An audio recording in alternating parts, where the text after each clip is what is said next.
Good evening. I'm Dina Mansour, Executive Director of the Maureen and Mike Mansfield Center.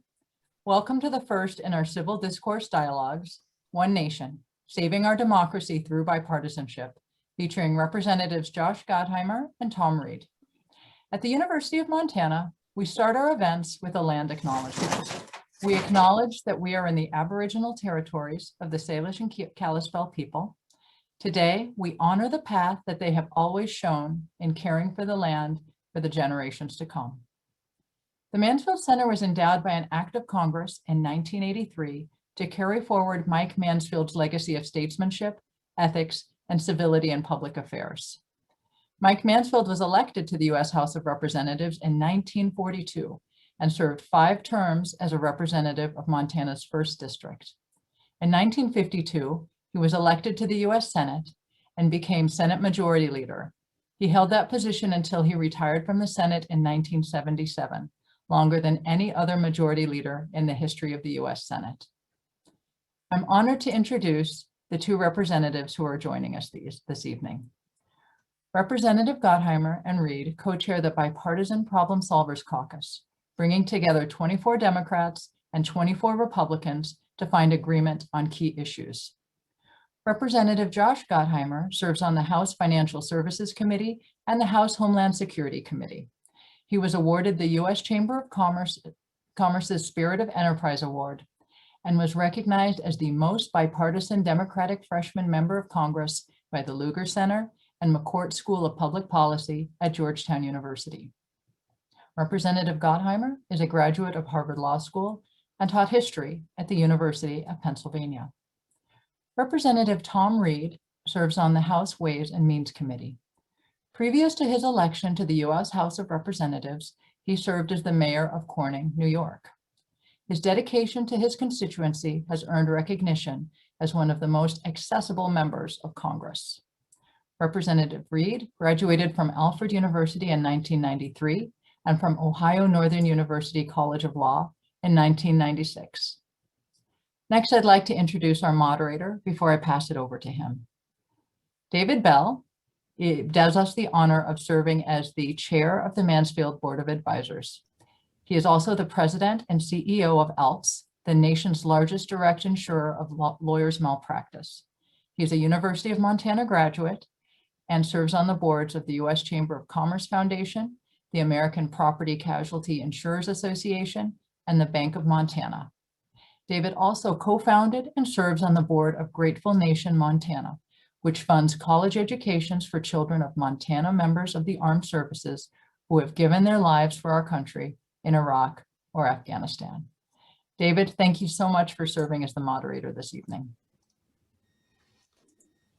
Dina, thank you for that introduction. Welcome, Representatives Gottheimer and Reed, and welcome to all of you from around the country as we begin this conversation about civil discourse, civility, and bipartisanship. As you pointed out, Dina, it's fitting that this is hosted by the Mansfield Center. The legacy of Mike Mansfield lives large. And I'd also like to just give a special thanks to a few of our partners. The U.S. Chamber of Commerce Foundation was great in helping bring this together. APCIA, the American Property Casualty Insurance Association, was instrumental in helping to set this up. And of course, No Labels, which helps quarterback the activities of the Problem Solver Caucus. Really appreciate those efforts. And it's a pleasure to be here and participating as the moderator between a prominent Republican, Representative Reed, and a prominent Democrat, Representative Gottheimer. And this is not a conversation about the lack of civility. This is hopefully a conversation about how we emerge from the lack of civility and how we seize on opportunities. And we have perhaps the 2 best people in the nation right now to give us thoughts and counsel on that. But before we do, I'm going to show 3 images that I think will just illustrate for us where we are right now. These images were taken. David Sampson, the CEO of APCIA, used some of these as he helped counsel members of my industry towards efforts of bipartisanship and cooperation. As we can see from this recent poll, 81% of Republicans said that the Democratic Party has been taken over by socialists, and 78% of Democrats polled said the Republican Party has been taken over by racists.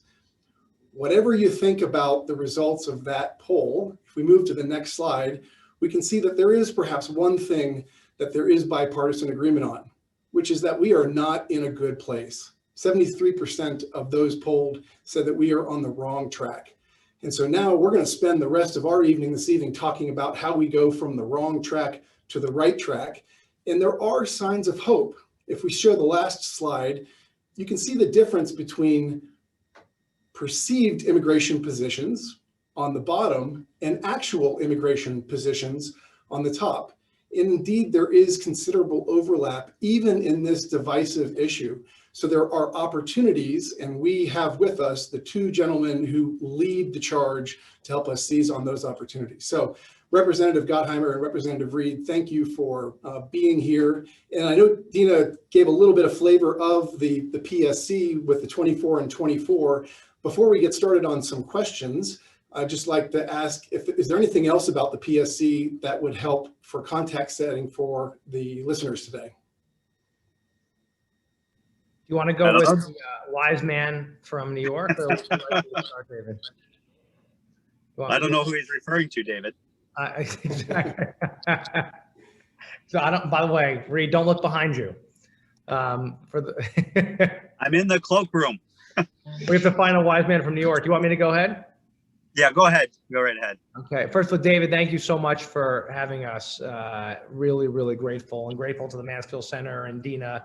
Thank you. And really, Tom and I are very grateful to the University of Montana and the Chamber of Commerce Foundation and No Labels and American Property Casualty Insurance Association, and to all of you who are spending a few minutes with us tonight. Thank you. We are between votes. So Tom is sitting in the cloakroom.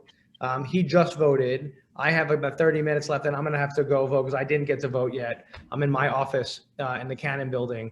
And, you know, as somebody who has studied Mr. Mansfield over the years and has a deep respect for all he brought to the Congress, one of the things I know that he really believed deeply in is bringing people together. And, you know, Tom and I literally every week, even though he's a proud Republican and I'm a proud Democrat, we focus on one thing, bringing us together in the Problem Solvers Caucus. We're 28 Democrats and 28 Republicans from all over the country. And we really believe in one thing, which is putting country over party. And because of that, we have, just to give you a sense of the Problem Solvers Caucus, we have a few rules to join the Problem Solvers Caucus. One, you have to be committed to what we're talking about, to actually governing. Not screaming at each other, not tweeting nasty things at each other, to actually getting things done. Two, you have to be willing sometimes to get 80% of what you want instead of sitting on 100% of what you want. We have a rule that when we get to 75% of us voting the same way, we agree to vote together and stand together as a group, as a block, which means that we're 56 members out of 435. We can have a huge difference, especially now when we've got a 4-seat majority, the Democrats in the House of Representatives, and as you know, a 50-50 Senate. We also, 3, agree never to campaign against each other, never to write a check to someone's opponent, never to go campaign against someone in their district. We work together, we trust one another, we develop relationships with one another, and we work on legislation together. We do what, frankly, all of Congress, I think, should be doing. There shouldn't be a need for the Problem Solvers Caucus, but these days, as you know, unfortunately, there is. And it's a tough time. I'll be totally honest with you, and Tom and I talked a lot about this. You know, we've got a cage around the Capitol. There's fencing everywhere. We've got the great men and women of the Guard around the building, in addition to the great Capitol Police, because, you know, there's a lot of threats and it's been a rough time. But I'll tell you, through that all, one of the things that gets me through every day is that I get the opportunity to work with great people, and people like Tom Reed, who is really, really a dear friend of mine. And I love him. I love his family. He's the closest guy the closest person I've gotten to know in Congress. And we disagree on lots of things, but that doesn't matter. I trust him. And, you know, even though he woke me up yesterday at 4:30 in the morning to go over a few things, he really is a good person. And we need more people like Tom Reed in government. Again, doesn't matter if you disagree on policy. The question is, can you work together? So I'm going to turn it over to Tom. And again, thank you so much for having us tonight. Well, thank you, Josh. And I hope everybody can hear me here. And I am in the cloakroom, and I echo the thanks to you, David, and to everyone who put this together, University of Montana and all the organizations, and thank the people for tuning in to hear a message that I don't think we hear often enough coming out of Washington, D.C. And I start by thanking Josh Gottheimer, who is the leader on the Democratic side of this caucus. This caucus would not exist if we had not come together, crossed paths about 5 years ago when we committed to putting down our swords, being proud Republicans, proud Democrats, as Josh indicated, but really trying to change Washington, D.C. And in those short 4.5 years, I can tell you, we are making a difference. The Problem Solvers Caucus has changed the rules of the institution. It has changed the culture in regards to the group of 58 of us are now looked at as leaders. We have a waiting list to get into the caucus because you just can't put it on your resume. You can't join. People are begging, I should say, to get into the caucus because they see that we're effective. They see that we can influence the agenda. They can see that we can have a dialogue where we disagree, but actually we remain friends. And I can't ask for a better friend in Congress than Josh. We do talk 4 or 5 times a day. Our wives laugh at each other about us because, you know, they'll look at my phone and say, "Oh, there's your friend again calling. There's your," and I know Josh's Marla does the same when I call in. Ben and Ellie get on the phone. Ben's my little football advisor. We were rooting for the Bills together, but he obviously is a Giants fan and always uses that against me. But, you know, we've developed a close bond that a lot of mentors that when I came in Congress indicated to me, like guys like John Boehner, Amo Houghton, Bob Michaels, got the rest of his soul, both Amo and him. You know, so get to know some of the folks on the other side of the aisle. Get to know them because they are Americans. They are good people. And that's what you find in Congress to a large degree. I know the cable news TV, I know the news reports and the ugly events of January have depicted, and you had the pictures as you started off this Zoom tonight, depicting the divide in America. And the divide in America is real. But I can tell you, there are people like Josh, there are people like the Problem Solvers Caucus members that are committed to recognizing at our core, we are American citizens. We have obstacles that we have to overcome. But the way you overcome those obstacles is have a debate, challenge each other, listen to each other. And that at the end of the day, respect each other. And when you agree, be happy and celebrate. And when you disagree, respect the division, respect the disagreement, and continue the fight for another day, continue the debate for another day, but do it in a way where you do not lose that bond of friendship, that bond of respect that guys like Josh and I have deeply developed over the 4.5 years knowing each other and working together. So I offer you a vision of hope and optimism that in Washington, there are people that are planting the seeds that are bearing fruit to say enough is enough. And this gridlock, this us versus them in America has to come to an end. And it's people like Josh that I would give my right arm for, I would walk through fire for, because I know his heart and I know he's a good man. And there's good men and women here in Washington that are inspiring me each and every day to do the job that we do. So thanks for having us. Thanks, Tom. Well, thank you both. Boy, I mean, just this is inspirational, and we've only gotten through the introduction. We haven't even gotten into the questions yet. Well, for the benefit of the audience, when everybody registered, they were invited to pose a question, and many people did. And then I will also just say that while we're doing this, feel free to put questions in the Q&A tab at the bottom of your screen, and we'll get to those as time allows. But you've both talked about the structure of the PSC and your friendship together. Let's talk a little bit about the process. And let me just start with one specific question that was posed by one of our viewers this evening. And he or she asks, as power has become concentrated in the hands of leadership and, quote, regular order has declined, are there really many opportunities for bipartisanship legislation? If so, how does the PSC overcome institutional hurdles that push against bipartisanship in the policymaking process? I'll let whichever of the two of you would prefer to go on any of these. Tom, I went first last time. You want to go? Yeah, and we'll bounce back and forth that way, if that's okay. Well, first of all, we recognize that problem. We recognized that problem a couple of years ago, working together, and we're a member-driven organization. And there was, and the wiring of the House of Representatives at that point in time had no real mechanism for us to force votes, to have people work together and get to certain consensus bills that they unilaterally, by working together, could bring to the floor and have a guaranteed vote on this situation, on that bill.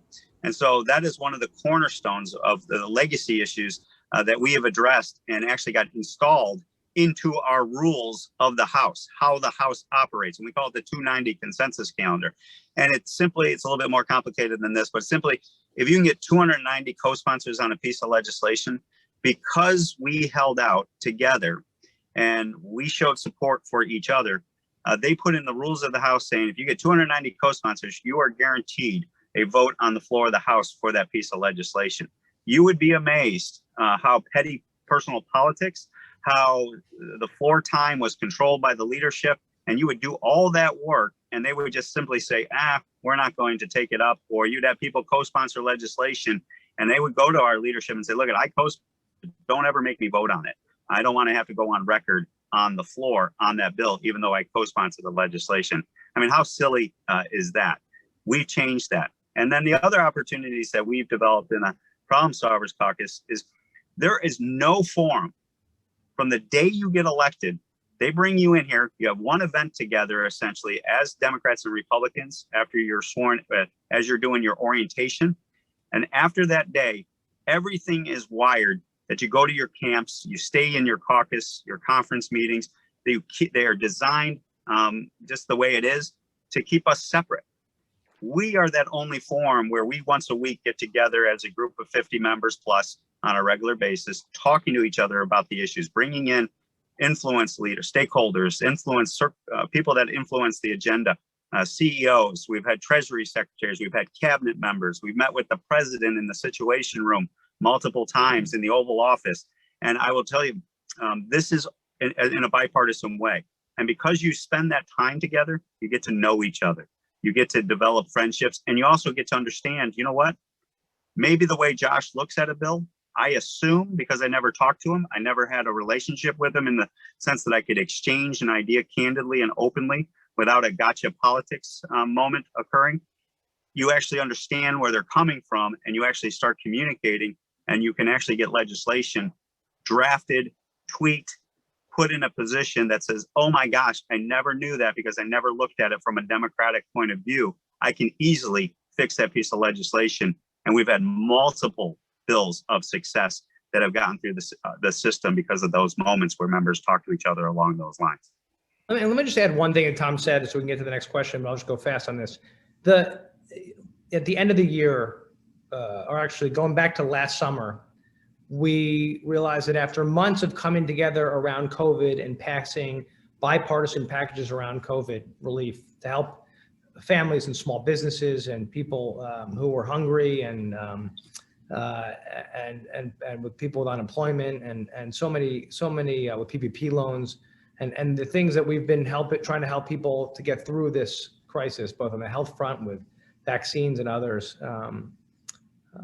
we realized that things were stuck, that our leaderships had stopped talking to one another, which is really, unfortunately, the case these days is that Democrats and Republicans, our leadership really doesn't spend time together. They really don't have those relationships they might have when Mr. Mansfield, when Senator Mansfield was in office, right? The institutions just don't have that reflexive muscle memory that they used to have.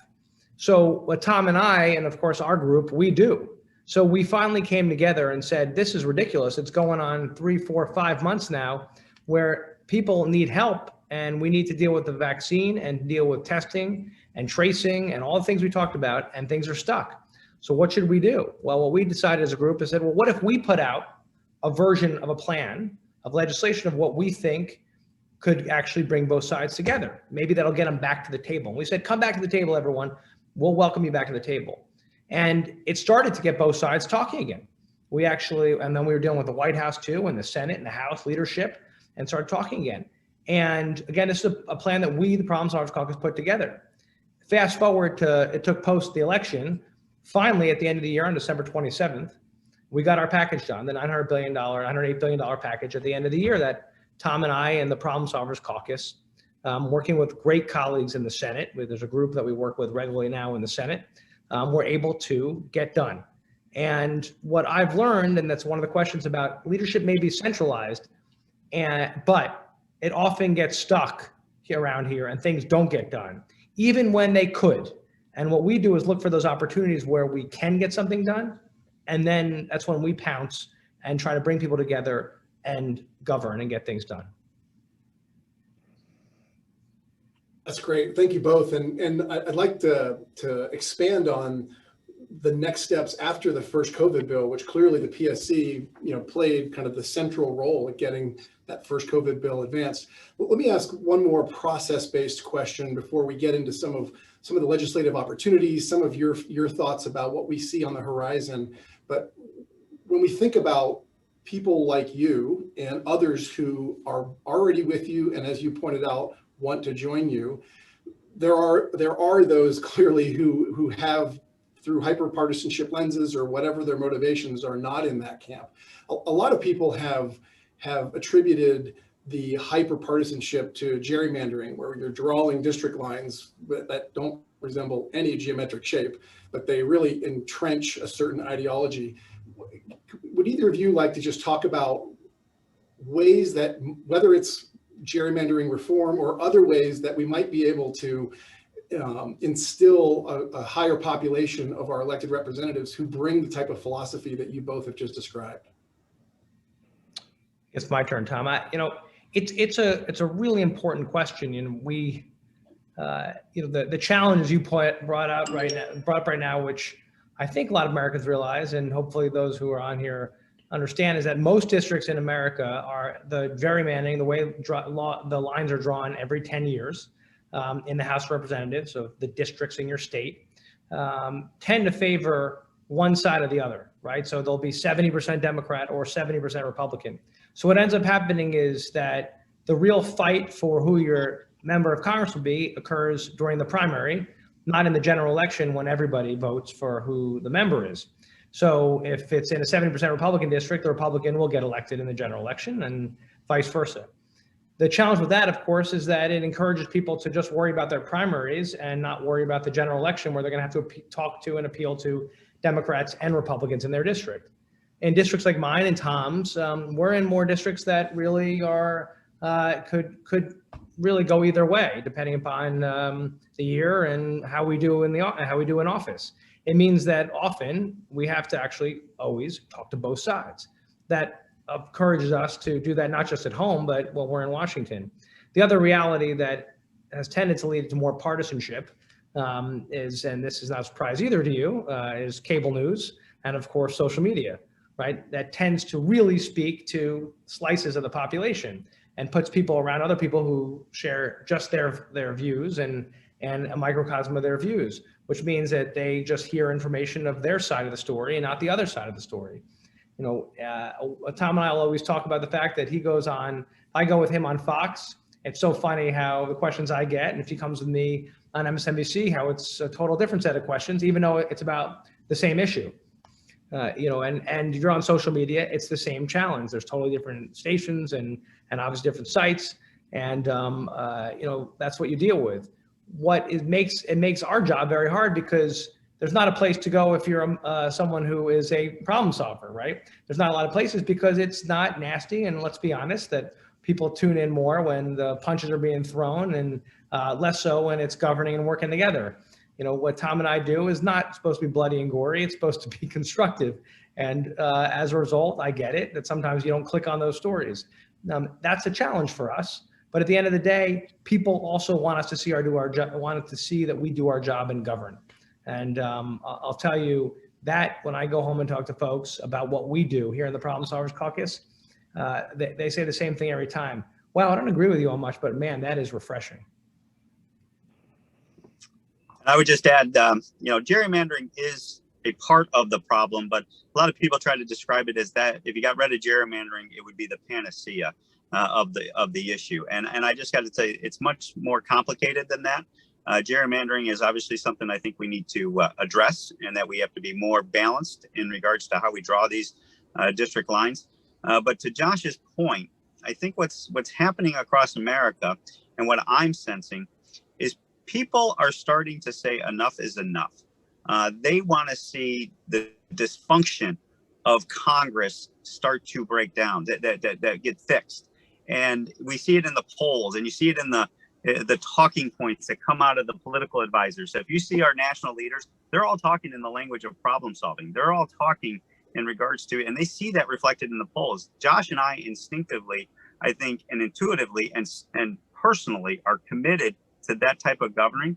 So I think the American people are starting to stand up and saying, you know what? Yeah, we're going to vote for a Republican. We're going to vote for a Democrat.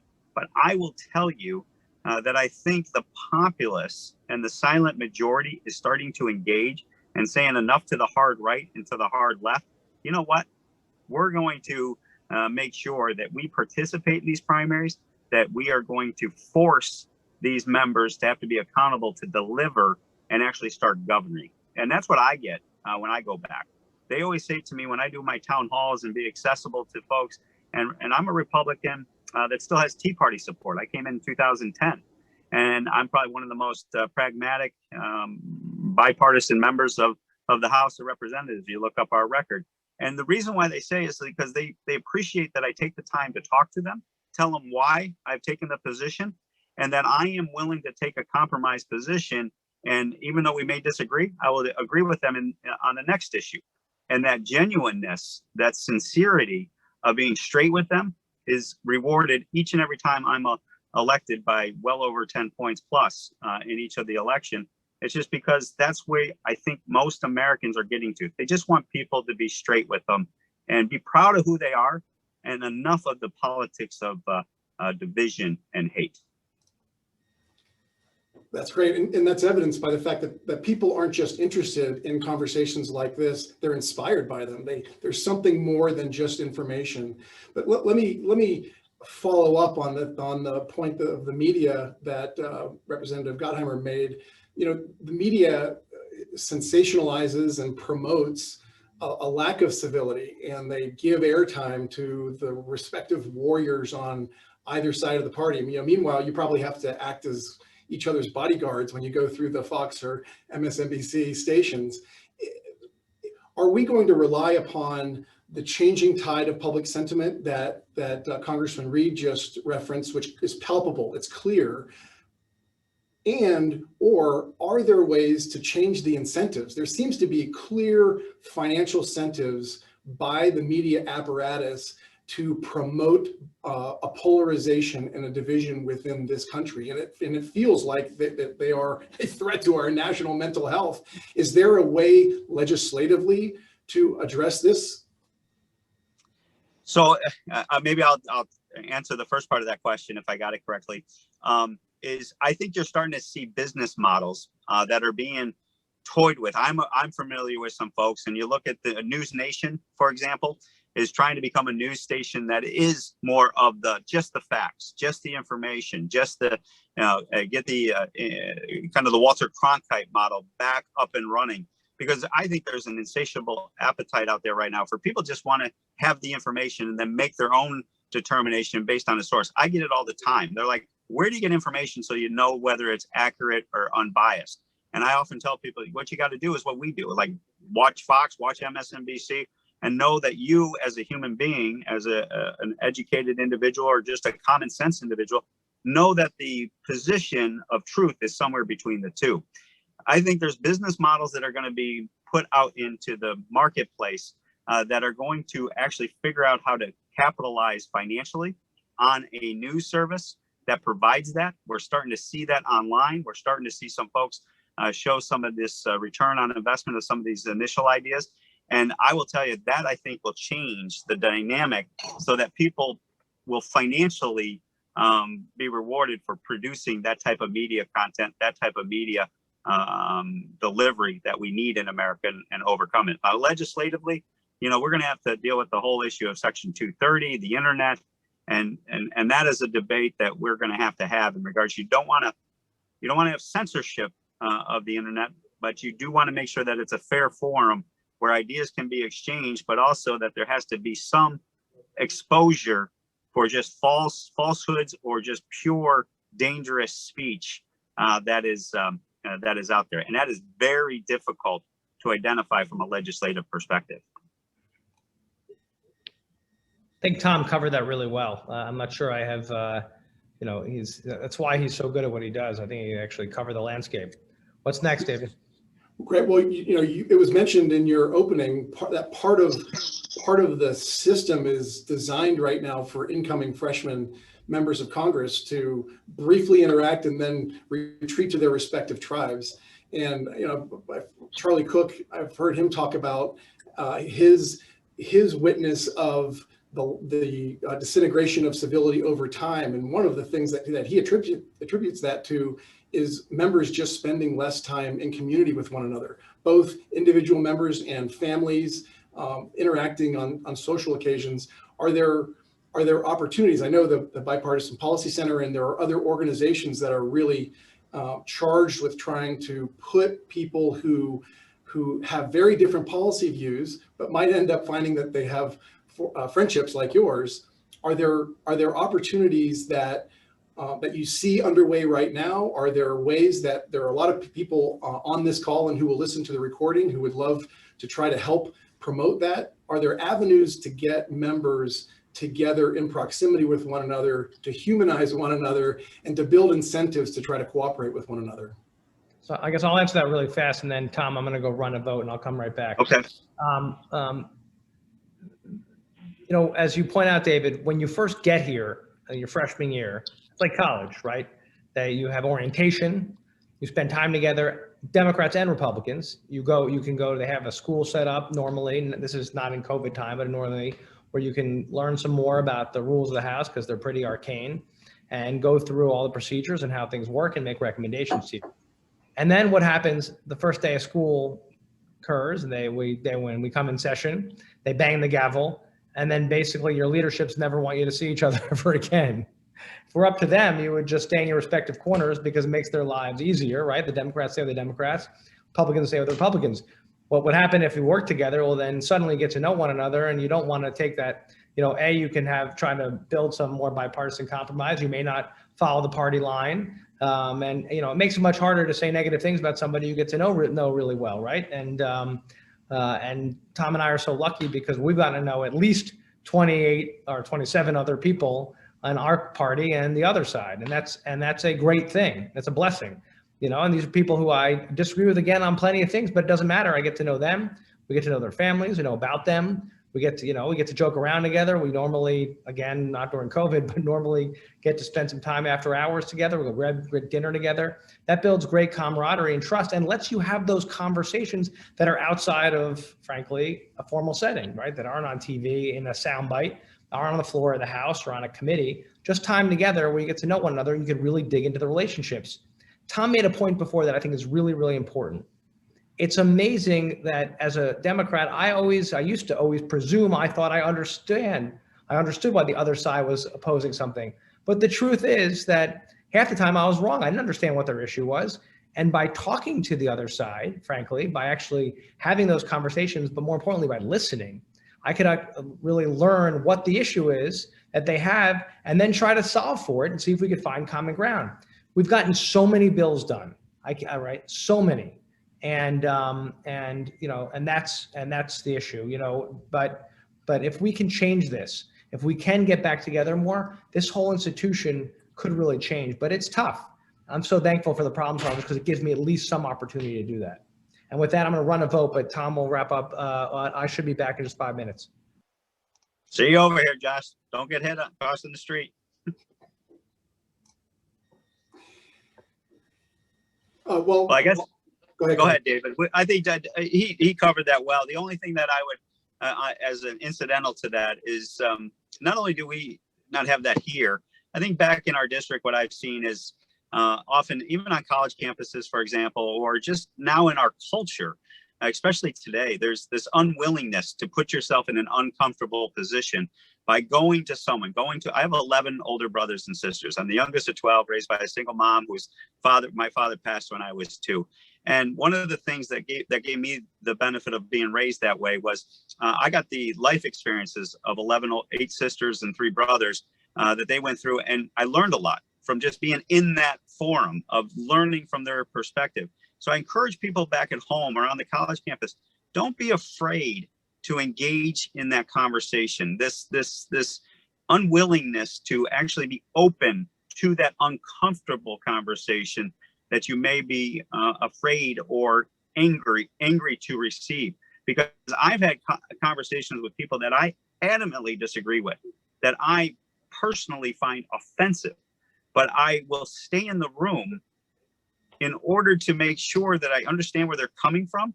And then remember, there's a lot of people sometimes that are in the room, but you're really not talking to the person that you're talking to. You're talking to the 500 or maybe the 1,000 people that, like, we have the opportunity at a town hall or on a Zoom meeting or in a forum. Those are the ones that you're talking to. Those are the ones you're trying to tap and change their heart and mind as to, you know what, that's a fair conversation. I mean, I can remember I had a forum with Josh Gottheimer at a hotel just outside of Central Park. There was probably 1,000 young professionals there, and Chris Cuomo was the moderator. And we had a very open conversation about gun control right after some of the school shootings. And we actually got into a very deep discussion as to why me as a Republican who holds a philosophy on that issue, why Josh as a Democrat holds a philosophy and a political position and an ideology on that issue. But we exchanged that idea in front of 1,000 people where the folks came up and go, you know what? I learned a lot tonight just watching you two guys discuss that in the way that you did it. And I think there's a lot more common ground on these issues of gun safety, school safety, mental health assistance and things like that. That's what you want to do. And we started with a very uncomfortable issue and a very uncomfortable conversation. But by having that demonstrated to people that you can still do it, I encourage you to do it. I encourage you to go to places that you're uncomfortable and don't scream and yell. You can do that. I get screamed and yelled at all the time. I've had a 4-year-old on the shoulders of her father spit on me on at a town hall 2 feet from my face. Her father was encouraging me to do it because I was a disgusting Republican, as the father was telling his daughter to spit. And I will just tell you, you can do that. And I'm an elected official. I know who I am. I can take that. But it's not really productive. It doesn't get you anywhere. And I just encourage you, stand tall, be proud of who you are, and do it in a way that we can respect each other. And you do it. Remember, 100 people that watch you do it may do it that way too. And that then starts the chain reaction of paying it forward, that we actually start uniting this country and getting people to start listening to each other and working together with each other. That's great advice from somebody who clearly practices it. And isn't it interesting how that's relational advice, right? You're talking about it in the context of dealing with somebody, an elected official on the other side of the party lines, but isn't that so true in our families and our friendship and our marriages? I mean, it is essentially a relationship game of listening and empathy and just an effort to accept that there are people who view important issues very differently than we do, but that doesn't make them bad people, and there is an opportunity to be friends. And so thank you for offering that inspiration. Appreciate it. Well, while Representative Gottheimer is gone, let me ask you, because perhaps let's talk about Representative Gottheimer, because he's gone. We can stick in some shots while he's gone and we'll all pretend. Well, there is a question that I would probably direct more specifically to you because you're a Republican, and I listened to the talk that you and Representative Gottheimer had hosted by Cornell after the events of January 6th, but before the inauguration. And if anybody on this call is interested, they spent quite a bit of time talking about the events on January 6th specifically. It's worth a listen. But boy, that wasn't that long ago. And in the world of politics, the landscape has certainly evolved. Some might suggest that the efforts towards bipartisanship are more challenging now than they were when you two were having that conversation. Given everything that's occurred up until this moment that we're in right now, where do you see opportunities for bipartisan legislation and working together? Yeah. It's a great question because I will say January 6th, the election, the transition to the new administration was some very dark days for the country. I mean, January 6th is something that I sat in my office because I just left the floor before all that went down. Josh and I checked with each other immediately to make sure we were both safe. He was on the floor when that all occurred. And I will tell you, from that, there's been such a lot of members have suffered some trauma from the results of it, to be perfectly honest with you. Some folks like in the country have taken this to be it's us versus them. It's you're either an American or not an American, and that goes both ways from perspectives, depending on how you look at it. And, you know, my hope is, and this is where we extended, the Problem Solvers Caucus have extended the branch to the new administration. And I was one of the early ones to recognize President Biden out of tradition, out of where we were in the process as the president-elect, and gave them that that recognition, if you would. And I was just doing what I thought was right. And boy, some people really took offense to that early on, and challenged all the way through. But you know what we offered to the president is we wanted to say, you know, we want you to succeed. And Josh would do the same with President Trump. You know, we would have, you know, we would go over to the White House. We were the ones behind the scenes with a group of other members that got criminal justice reform signed into law. That's a legacy bill that did so much good on that issue that President Trump doesn't get any credit. People probably don't even realize President Trump signed that into law. A lot of people don't even give him credit for it. But because it's 60 votes in the Senate, 218 in the House, and we were able to bring people together like Van Jones, Grover Norquist, and Jared Kushner to get that done, that is going to withstand the test of time. And so I think there are opportunities here with the new administration that we continue to extend. And as I told the president's team, you know, I took the president at the inauguration on his word. He wants to unite the country. He wants to heal the country.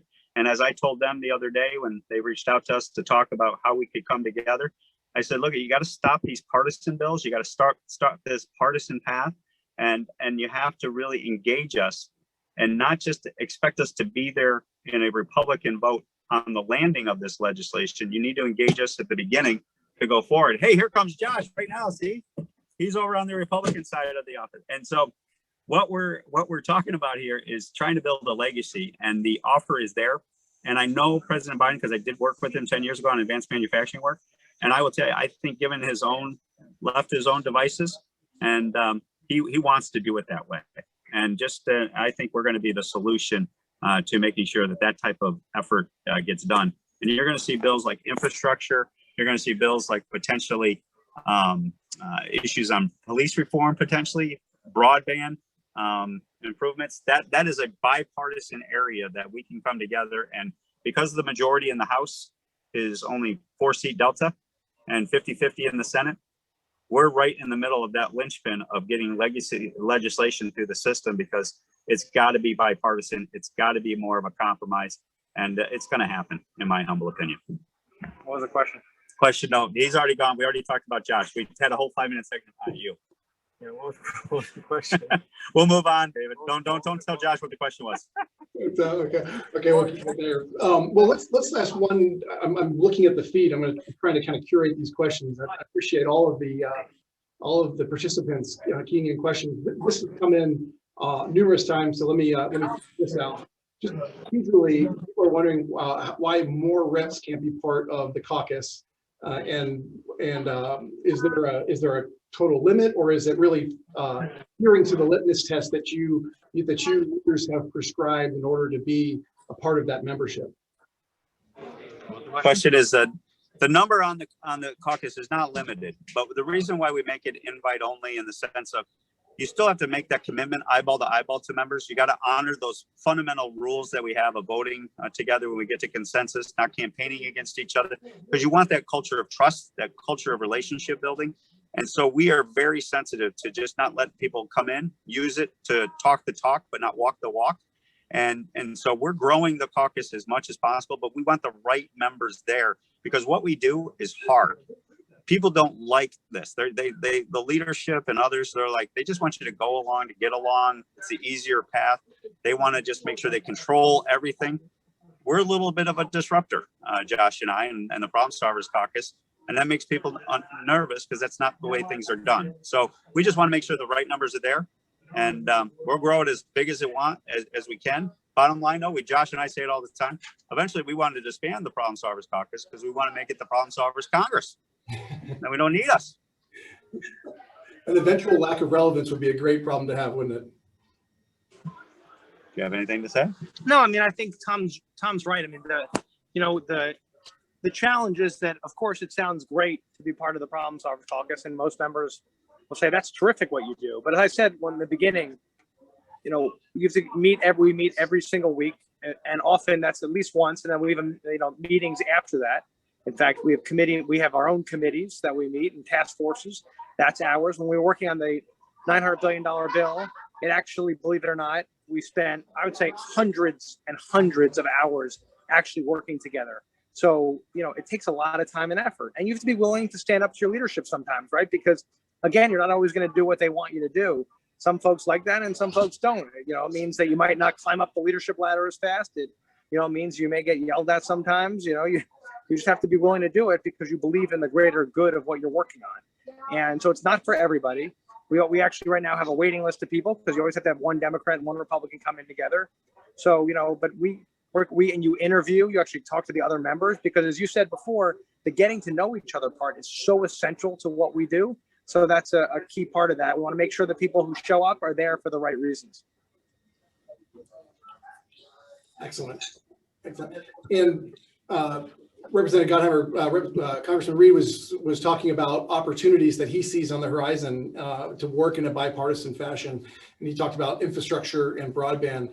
I want to just make sure I give you a chance to reflect on that. That obviously is the crux of what you're doing. Are you optimistic about specific legislative opportunities that crosses the aisles where you can exercise the influence that the PSC has shown to be so important on bringing both members of each party together? Yes, I mean, I think that, you know, as Tom said, those are the right areas. I think you also have healthcare. There's some things to do on the environment. There are things that we can work on together. You know, we didn't know there was going to be a pandemic, so things always come up that you're not aware of. I think we did trade last time. There's foreign policy issues that will certainly need our involvement. So, you know, it's amazing how many areas that we can, frankly, find common ground on. The question is, you know, really putting in the time up front, and that's really the biggest issue. Is are you willing to put in the time, Democrats and Republicans, up front? Because as Tom said earlier, and I found this when I was in the minority and didn't like it at all. If they come to you at the end, the majority party, and say, "We've worked so hard on this bill. Here it is. Will you come on board?" That's not a cooperative spirit, right? What you need to do is actually sit down at the front end, work together, and decide what each side could live with, right? That's how you build a good, pragmatic answer to something, right? And that's frankly where I find that we're best. It means you actually, again, have to be willing to give a little, but you can get a lot done by doing it that way.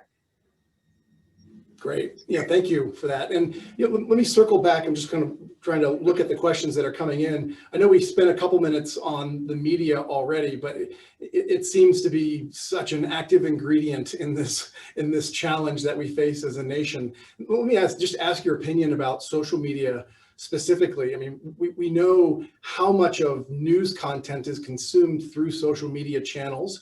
We know that the algorithms are programmed to serve up what we want to see because it will keep us on their platforms the longest. And then before you know it, we are tribalized in our respective echo chambers, just in a constant loop of reaffirming whatever we think and not even considering what the other side thinks. Is there anything other than utter exhaustion by Americans that would ultimately encourage them away from that? Or is there something more that can be done because to kind of disrupt that formula that I just described? I think maybe there's some policy issues, and we kind of touched upon Section 230 and how we go forward with the internet as it becomes more debated, and how to make sure that the content is fair and those types of things. But this is a debate I have often here in Washington. And one of the things that I've always come down on the side of is there's a lot of people in Washington that just think the American people are stupid, just to be candid. That really is part of the debate sometimes I hear here in Washington in the halls of Congress, and people are like, oh, people won't care. People won't even pick up on the fact that the information's not accurate and that type of thing. But you know what? That's really being disrespectful of the American people. And the American people are much smarter than I think Washington in this Beltway circle give them credit for. And we are blessed in America with some God-given common sense. And I will just tell you, I think that's fundamentally what I'm seeing out there, where people are saying, you know what, enough. We're adults. We just give us the information, we'll figure it out, and let us go on with our lives, and we'll participate based on our God-given common sense principles. Well said. Thank you. I know we're creeping in on our last few minutes, and I really appreciate you too. This is the symbol of friendship and cooperation, the shared space right there. So I appreciate you taking the time to do that. Because we are literally, just so you know where we are literally like 10 feet off of the House floor. So we're in the back room, In the Republican and he's in the Republican cloakroom. So I'm sure they're going to come get him here shortly, but I'll protect him and I'll keep him here until the This votes might are be the over. last time you all see me. Yeah, and for the benefit of our listeners, just about 7 o'clock this evening, there was a Wall Street Journal article that the House canceled the session for tomorrow. So these votes that were scheduled for tomorrow have been piled on to today. So really appreciate you guys calling an audible and moving around for us. I think people are immediately going to look up members of the PSC and seeing if one of them is in their respective states. And so I'm seeing questions about if how people can support the Problem Solver Caucus, whether or not they have an elected representative in their state that is currently a member. Well, first of all, if your member of Congress isn't a member, I hope you'll ask them to join what we're doing. It's really important, and to encourage them to do it, because I think whether you're a Democrat or Republican, this is what we need to heal the country again, for civility, to bring us back together, right? The whole purpose of your discussion is about what we try to wake up and do every day, even though it's not always popular, right? But the bottom line is we believe this is what's best to move our country forward and reunite our country, and we desperately need it, right? And so that's one. Two, there's plenty of ways to get involved with the Problem Solvers Caucus. If you're interested, but we have a website. You can come find us and you can email us, and we're happy to talk to you and get you engaged. We, frankly, you can do a lot more out there than you realize by talking to your friends and letting them know that this exists, because I think so many people have just thrown up their hands and given up on things. And I want you to know that you can have faith because of what we're working on together. So I think those are different ways you can get involved. Well said. Obviously, always ask your member whether she's a part of this. But most importantly, as you have candidates that are out there, check and see if they're committed to this type of government. We've been recruiting candidates, Josh and I. We've been meeting with candidates that are running. And if you have somebody, send them over to us.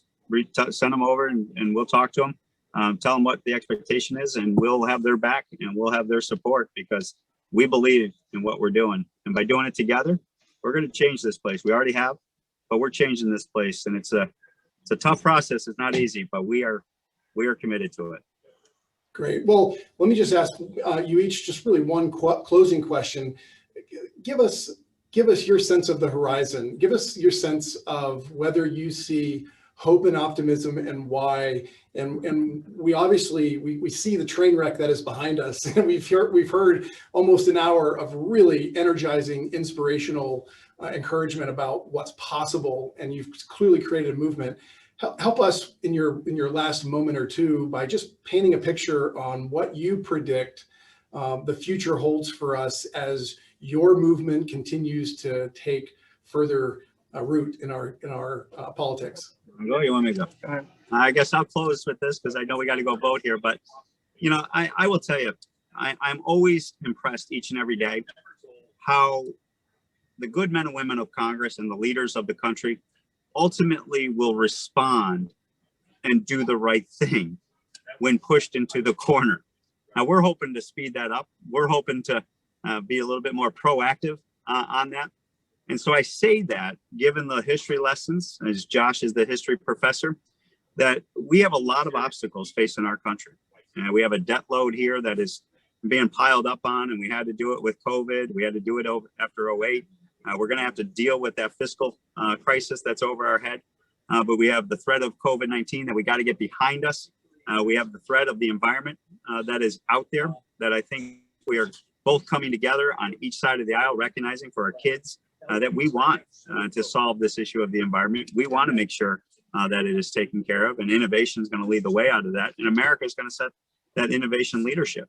And so there are obstacles and there's adversaries in the world. You have to remember, there are countries like China who declared on January 7th that they are now, the president of China declared that they are the world superpower, that they showed the pictures of the collapse at the Capitol. They showed America in a state of decline.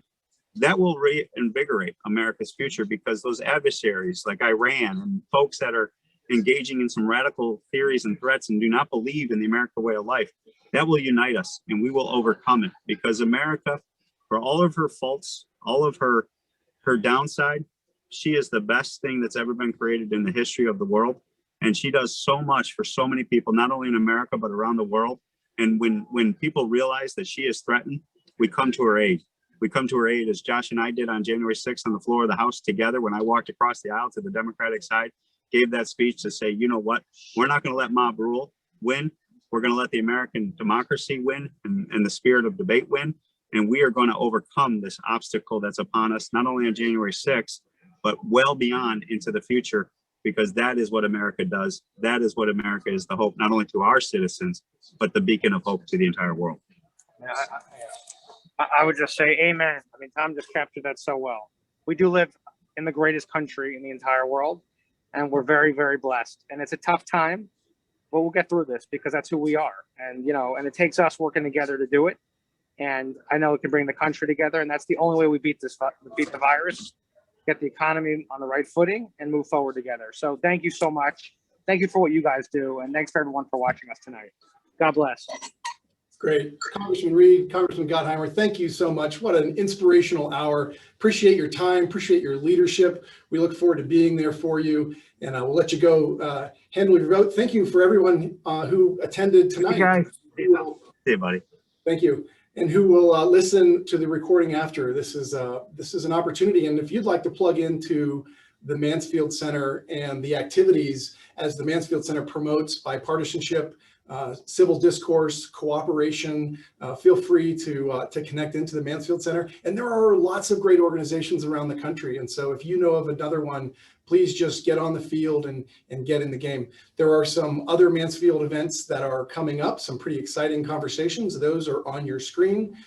Life is about relationships. We have heard some really inspirational talk about political relationships and human relationships. And my parting word is I hope that your relationships continue to improve, and I hope that our country's relationships continue to do the same thing. Thank you everyone for attending, and on behalf of the Mansfield Center, good night.